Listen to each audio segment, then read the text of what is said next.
پڑھیا ایھا المزمل قم اللیل الا قلیلا نصفہ و انقص منہ قلیلا۔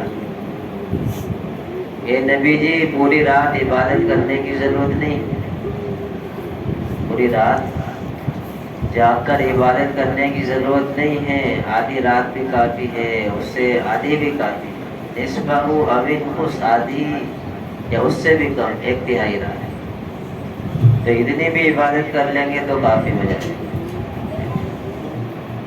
کہ اپنے جسم کو عبادت کے اندر تھکانا اور تھک تھک کے عبادت کرنا، یہاں تک کہ پاؤں وارکا سوج جانا، ورم آ جانا، یعنی حدیث کے اندر اللہ کے نبی اتنی عبادت کے لیے مجاہدہ مشقت کہ پاؤں مبارک پر ورم آ جاتا، کہ یہ عام دنوں کی عبادتوں کا حال تھا، اور جب رمضان المبارک کا مہینہ تھا تو سوچو صحابہ فرماتے کہ ہم اضافہ دیکھتے، زیادتی محسوس کرتے، تو سوچو وہ زیادتی کتنی ہوگی۔ ازواج مطہرات میں سے کوئی فرماتی کہ جب آخری عشرہ داخل ہو جاتا رمضان کا، اللہ کے نبی کیا کرتے، نیند کو خیر آباد کہتے تھے، نیند کو، یعنی کہ اب یہ سونے کا عشرہ نہیں بلکہ یہ تو جاگنے کا عشرہ، یعنی پورا عشرہ اللہ کے نبی کیا کرتے ہیں، تو تین عمل کے اندر کیا ہو جاتا، یعنی اضافہ ہو جاتا۔ بہرحال یہ ساری باتیں آپ حضرات کے سامنے آ گئی، اللہ ہم سب کو عمل کی توفیق۔ یعنی آج جو گفتگو کا موضوع ہے وہ رمضان کی خصوصیت اور روزے کا مقصد ہے، یعنی یہ دو باتیں آپ حضرات کے سامنے عرض کریں۔ اس امت کا اعزاز، اس امت کی جو فضیلت ہے وہ کسی امت کی نہیں، یعنی اللہ کے نبی صلی اللہ علیہ وسلم فرماتے ہیں کہ مجھے 6 چیزوں کے ذریعے دوسرے انبیاء پر فضیلت دی گئی۔ کتنی چیزوں پر؟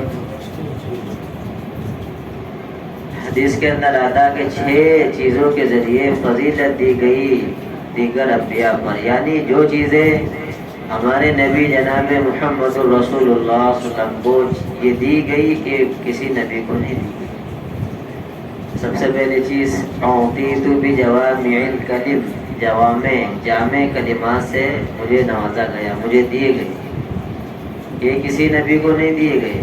جامع کلمات، الفاظ مختصر ہو اور معنی کے اندر وسعت، یہ 2 ورڈ کے لفظ لیکن معنی کے اندر اتنی گہرائی کہ تفسیر اس کی ختم ہی نہیں ہوتی۔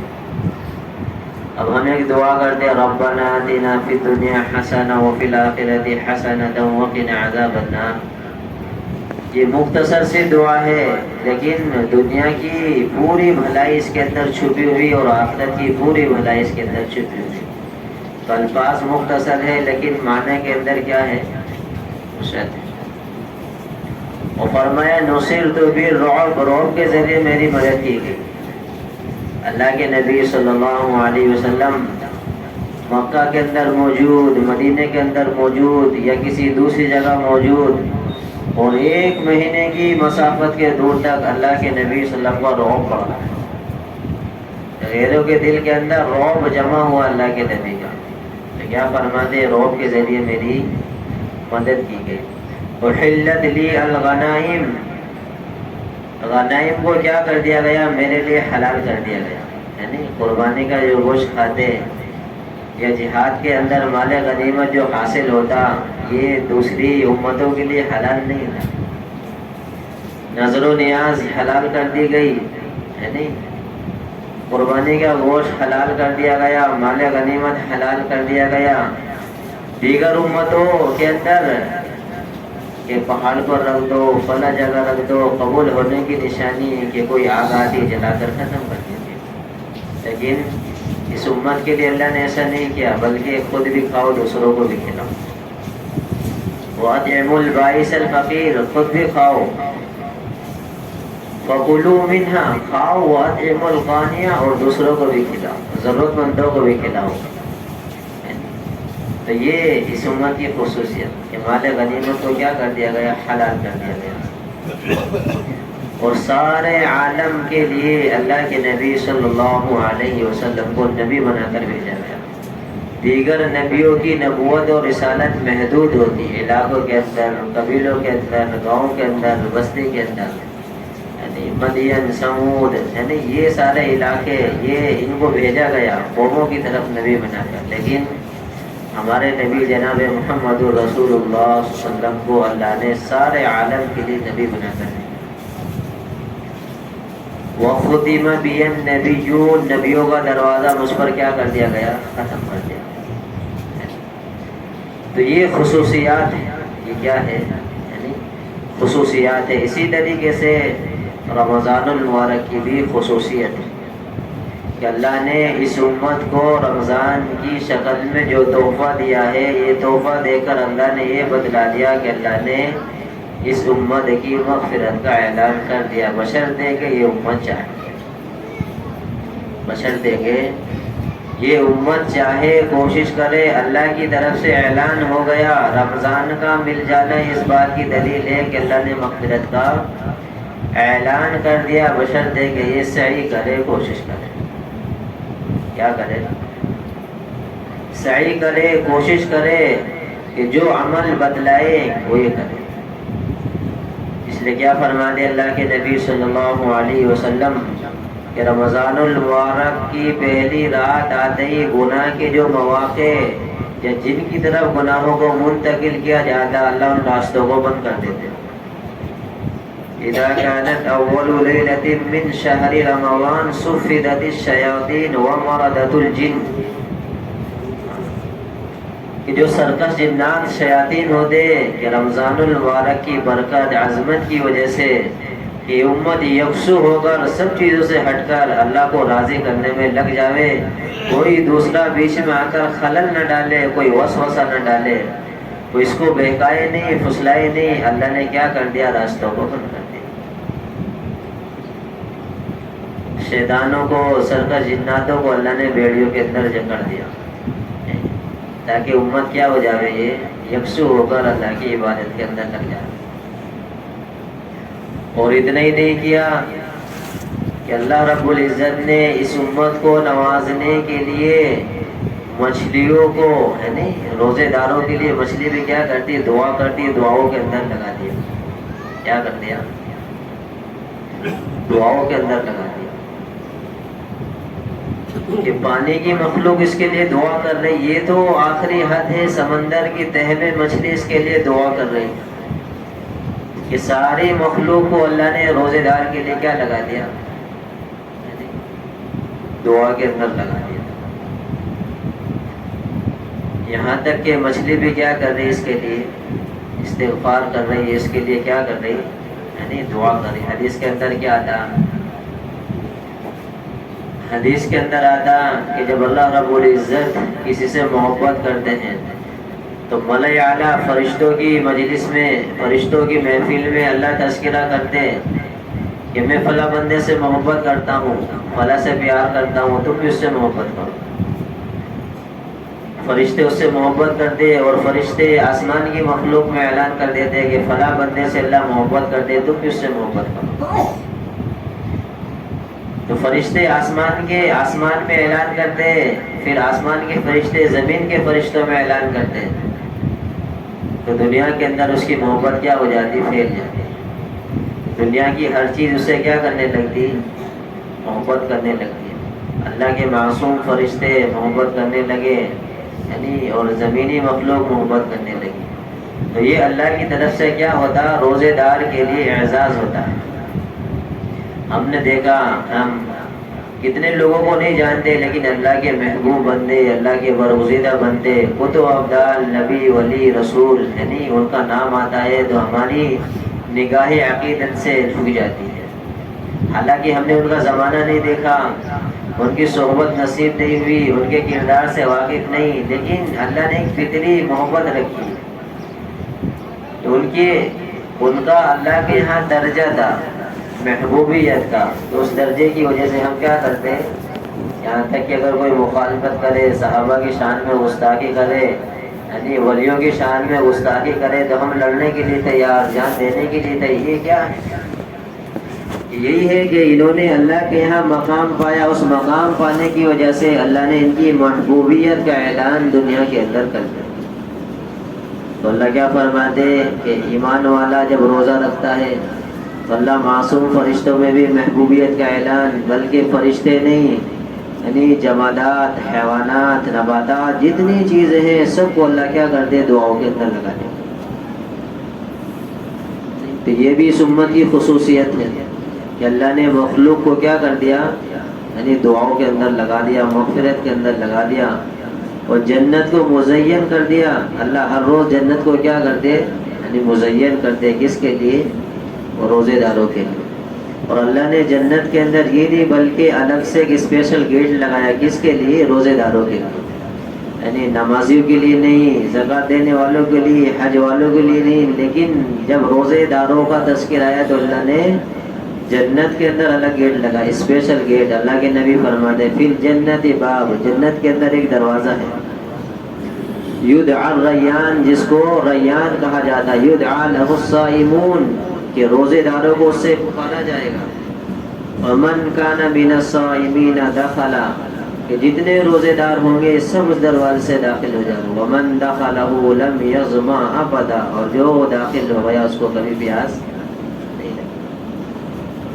اور اتنا ہی نہیں، رمضان المبارک کی خصوصیت اللہ کے نبی فرماتے فی کل یوم ولیلہ دعوت مستجابہ، کہ ہر روز دن رات اللہ پاک دعا قبول کرتے ہیں۔ کہ روزے دار دعا مانگ رہا، اللہ کیا کر رہے؟ رات میں مانگے، دن میں مانگے، افطار کے وقت مانگے، سحر کے وقت مانگے، اللہ پاک کی طرف سے قبولیت کا اعلان کہ اللہ نے قبول کر۔ فی کل یوم ولیلۃ دعوت مستجابہ، کہ اللہ پاک کیا کر رہے؟ اس کی دعاؤں کو قبول کر رہے۔ رات میں دعا کرے تو بھی قبول، تہجد میں کرے تو بھی قبول، سحری میں کرے تو بھی قبول۔ تو یہ سب اس امت کی خصوصیات ہیں۔ کیا ہے؟ رمضان المبارک کا تحفہ اللہ نے دیا، یعنی کس لیے دیا؟ اللہ نے نوازنے کے لیے دیا، اور اللہ نے خصوصیت بھی بتلائی کہ کسی امت کو نہیں دیا کہ اس امت کو دیا گیا۔ تو ہمیں کیا کرنی چاہیے بھائی؟ اس کی یعنی قدر کرنی چاہیے۔ کیا کرنی چاہیے؟ اس کی قدر کرنی چاہیے، اور اس کو اعمال کے اندر گزارنا چاہیے۔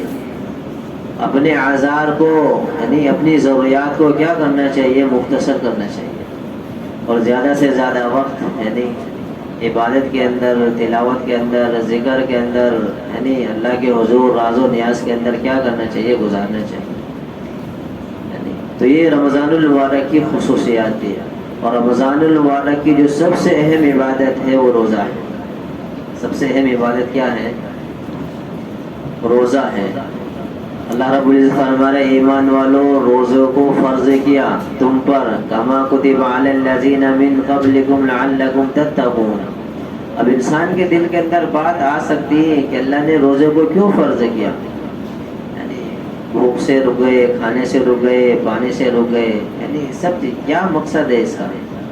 اللہ نے خود اس کا مقصد بتا دیا کہ ہم نے روزوں کو اس لیے نہیں فرض کیا کہ ہمارے خزانے محدود ہے، ہمارے خزانے میں کمی آ جائے گی، اس لیے تم اپنے کھانے پینے میں کمی کرو۔ وَإِن مِّن شَيْءٍ إِلَّا عِندَنَا خَزَائِنُ، دنیا کے خزانے ختم ہونے والے، اللہ کے خزانے لامحدود ہے، کبھی ختم نہیں ہونے والے۔ تو ایسا نہیں ہے کہ تم کھانے پینے میں کیا کرو؟ کمی کرو، تاکہ اللہ کا خزانہ کم نہ ہو، کمی نہ ہو، بلکہ اللہ فرمانے روزوں کو اس لیے فرض کیا لعلکم تتقون، تاکہ تم متقی بن جاؤ۔ صفات کو پیدا کرنے کے لیے اللہ نے کیا کیا؟ روزوں کو فرض کیا۔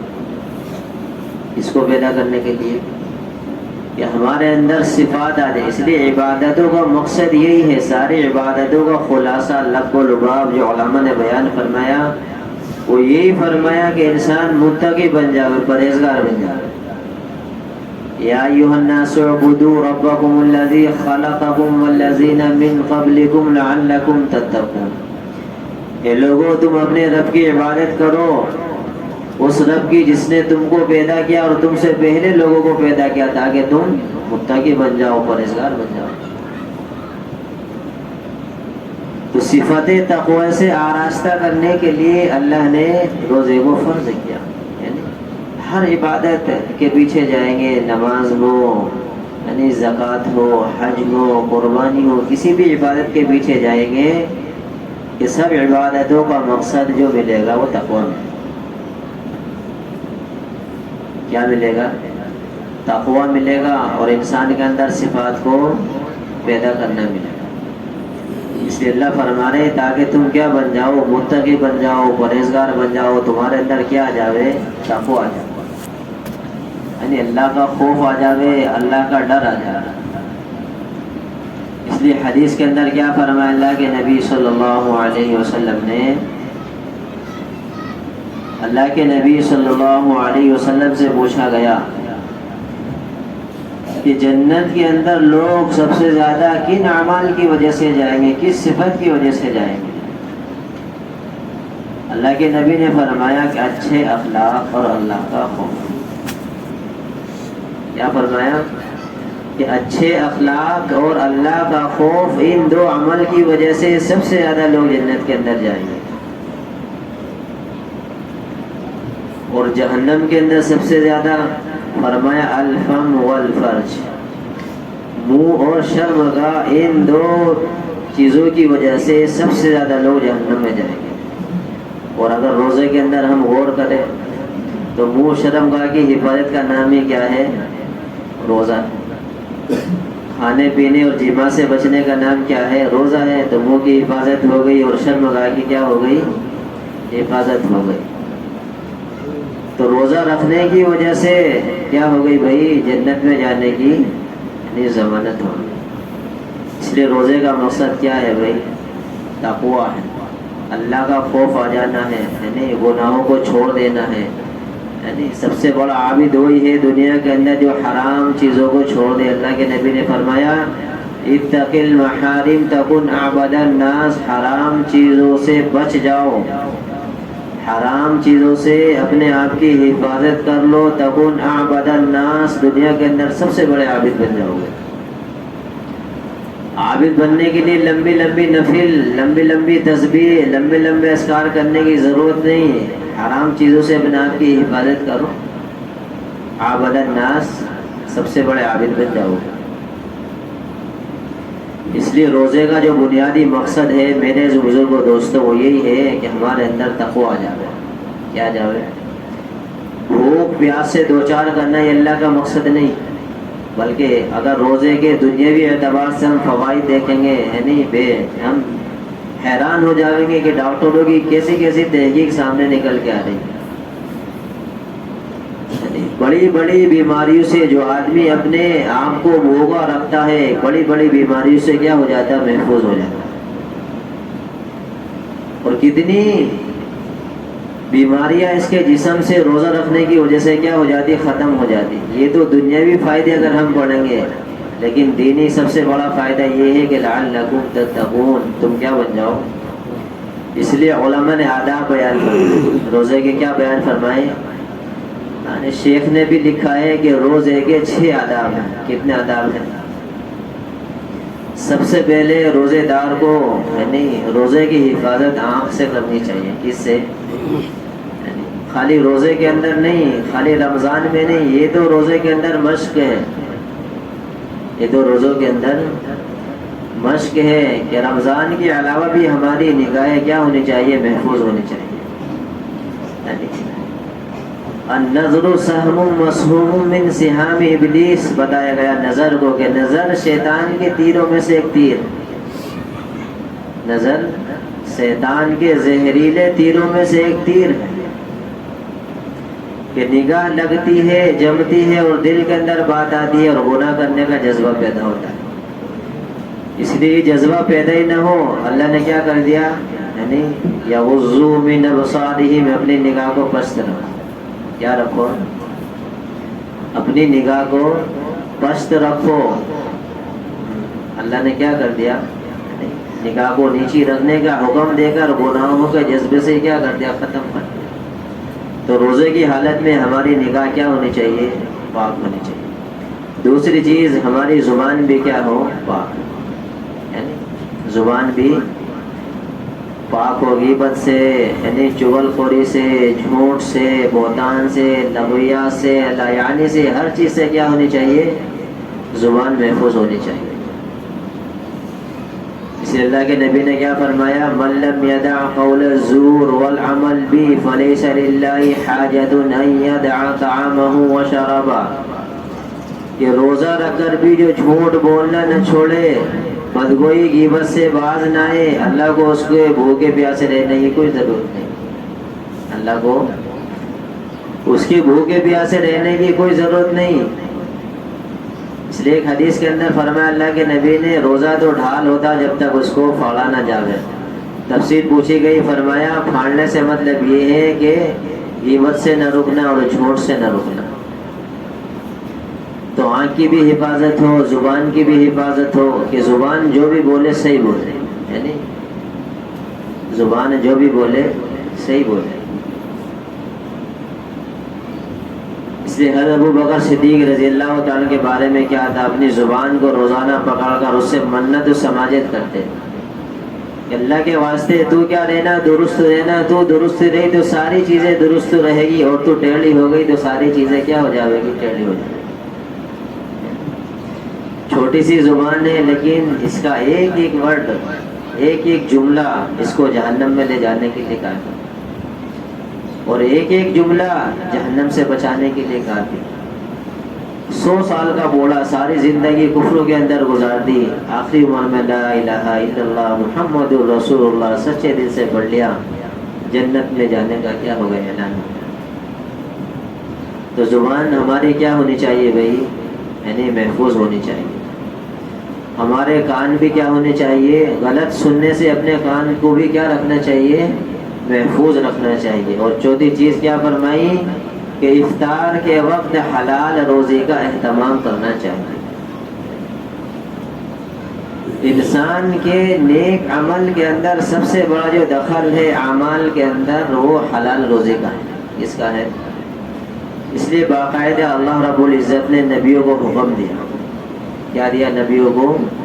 یا ایھا الرسل کلوا من الطیبات واعملوا صالحا، کہ رسولوں پاکیزہ کھاؤ اور نیک عمل کرو۔ تو عمل سے پاکیزہ حلال رزق کا خاص دخل ہے۔ حلال کمائی جسم کے اندر نہیں جائے گی تو پھر اعمال کیسے نکلے؟ حلال کا اپنا الگ اثر ہے اور حرام کا اپنا الگ اثر ہے۔ کہ ایک لقمہ، یعنی پیٹ بھر نہیں چھوڑو، پیٹ بھر کے چھوڑو، ایک لقمہ حرام کا پیٹ کے اندر جاتا ہے تو 40 سال تک عبادت کی لذت سے محروم کر دیا جاتا ہے۔ کتنے سال تک؟ 40 دن تک عبادت کی لذت سے محروم کر دیا جاتا ہے۔ سوچو جن کی کمائی کا دار و مدار حرام پر ہو، یعنی سود کو سود نہ سمجھنا، یعنی اور حرام کو حرام نہ سمجھنا، تو پھر ان کا کیا حال ہوگا؟ پھر بولیں گے مولانا نے حدیث سنائی تھی کہ رات دن دعا قبول ہو رہی، تو دعا تو کرتے کرتے تھکے تو دعا تو قبول ہی نہیں ہو رہی۔ اللہ کے نبی صلی اللہ علیہ وسلم نے فرمایا کہ تھکا ماندہ مسافر، یعنی غبار آلود، یعنی شکستہ حال اور بکھرے بالوں والا، یعنی خانہ کعبہ کی چوکھٹ کو پکڑ کر دعا مانگتا ہے، یا رب یا رب یا رب۔ لیکن دعا قبول ہونے کے سارے اسباب ہیں، سارے مواقع ہیں، خانہ کعبہ جگہ بھی ہے، اور سفر کے اندر دعا قبول ہوتی سفر میں بھی ہے، اور انتہائی راز و نیاز کی حالت میں بھی ہے، عاجزی کی حالت میں بھی ہے کہ کپڑے پھٹے پرانے ہیں اور بکھرے بالوں والے، سارے دعا کے مواقع، لیکن دعا قبول نہیں ہوتی۔ کیوں دعا قبول نہیں ہوتی؟ ملبسہم حرام، طعامہم حرام، کہ ان کا پہننا حرام ہے، کھانا حرام ہے، ساری چیزیں حرام ہے۔ فانا یستجاب، کہاں سے اللہ پاک ان کی دعا کو قبول کرے؟ کہ رمضان المبارک کے مہینے کے اندر بھی حلال کا اہتمام نہیں کیا، یعنی پھر کتنی بھی دعا کرو قبول تو ہونے والی نہیں۔ اس لیے حجاج بن یوسف کے زمانے میں، یعنی کسی نے حجاج بن یوسف سے کہا کہ یہاں پر ایک علماء کی اچھی خاصی تعداد موجود ہے جو مستجاب الدعوات ہے، کہ ان کے ہاتھ اٹھنے کی دیر ہے اللہ ان کی دعا کو قبول کر لیتے ہیں کہ تجھ سے پہلے جتنے حاکم گزرے کہ جنہوں نے ظلم کیا ان کے خلاف ان کے ہاتھ اٹھے تو ان کا تختہ الٹ گیا. اگر ان کے ہاتھ تیرے خلاف اٹھ گئے تو تیرا تختہ پلٹنے میں دیر نہیں لگے گی.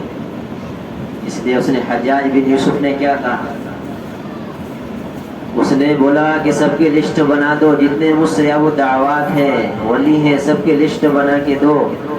تو لسٹ تیار کی گئی اور سب کی دعوت کر دی گئی اور ایک سے ایک ڈشیں کھانے تیار کیا گئے جو سود کی کمائی, حرام کی کمائی, رشوت کی کمائی, یعنی لوگوں سے جبراً ٹیکس وصول کرنا, ساری کمائی سے عمدہ کھانے کی ڈشیں تیار کی گئی اور سارے علماء کی سارے مستجاب دعوات ہیں لوگوں کی ضیافت کی گئی. جب سب کے اندر حرام لقمہ چلا گیا پھر حجاج بن یوسف نے سب کو خطاب کر کے کہا کہ اب اگر تم میرے خلاف الٹے لٹک کے بھی دعا مانگو گے تو تمہاری دعا قبول نہیں. میرے خلاف الٹے لٹک کے بھی دعا مانگو گے تو تمہاری دعا قبول نہیں ہوگی, اس لیے کہ لقمہ حرام تمہاری غذا کے اندر جسم کے اندر شامل ہوگا. تو اتنا بڑا اثر کس کا ہوتا ہے بھائی؟ افطاری کے وقت رو رہے, تہجد کے وقت رو رہے, خوب دعا مانگ رہے, لیکن دوسری چیز پہ دھیان نہیں, کھانے پہ دھیان نہیں. تو پھر اس میں کس کا دوش ہے بھائی؟ اس میں کمی کس کی ہے؟ یعنی رکاوٹ کون ہے کہ ہم رکاوٹ ہیں؟ اس لیے کیا کرنا بھائی؟ حلال روزی کا اہتمام کرنا. اس کا اہتمام کرنا حلال روزی کا یعنی اہتمام کرنا. تو آنکھ کی بھی حفاظت ہو, زبان کی بھی حفاظت ہو, کان کی بھی حفاظت ہو, یعنی اور رزق حلال کا بھی اہتمام ہو, یعنی اور رزق حلال کا اتنا بھی اہتمام نہ ہو کہ روزے کا جو مقصد ہے وہی فوت ہو جائے. یعنی اس لیے شیخ نے بڑی اچھی چیز تحریر فرمائی کہ ہم لوگ کیا کرتے ہیں, روزے کا مقصد یعنی نفس کو توڑنا ہے. روزے کا مقصد اور روزہ کا مقصد جب نفس کو توڑنا, نفس ٹوٹے گا بھوکا رہنے سے. اللہ کے نبی علیہ السلام نے فرمایا کہ شیطان تمہارے جسم کے اندر ایسا دوڑتا جیسے خون تمہاری رگوں کے اندر دوڑتا, ایسے ہی شیطان تمہاری رگوں کے اندر دوڑتا ہے. اس کی دوڑ کو اپنے نفس کو بھوکا رکھ کر بند کرو. نفس کو بھوکا رکھیں گے تو شیطان کی دوڑ کیا ہو جائے گی؟ یعنی بند ہو جائے گی.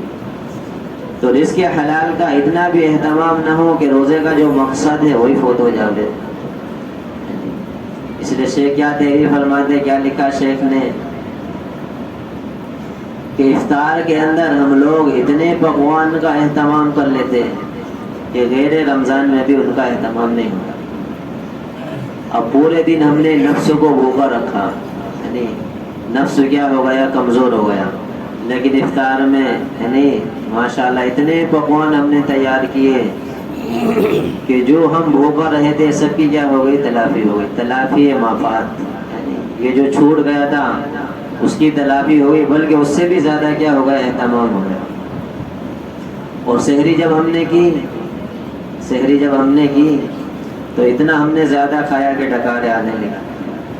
یعنی اپنے پیٹ کے اندر یعنی اونٹ والی صفت کو اپنے اندر منتقل کر لیا, اسٹور کر لیا, تاکہ کیا نہ لگے, نہ تو بھوک لگے نہ پیاس لگے. تو روزے کا مقصد ہی تو سحری کے لیے حفظ ما تقدم ہو گیا, یعنی آئندہ کے لیے محفوظ ہو گیا. اور جو تھوڑا بہت یعنی گھنٹے 2 گھنٹے بھوک کی حالت میں گزرے وہ افطاری کے ذریعے سے پورے ہو گئے. تو روزے کا مقصد تو فوت ہو گیا. روزے کا مقصد تو نفس کو بھوکا رکھنا. نفس جب بھوکا رہے گا تو اللہ کی انوار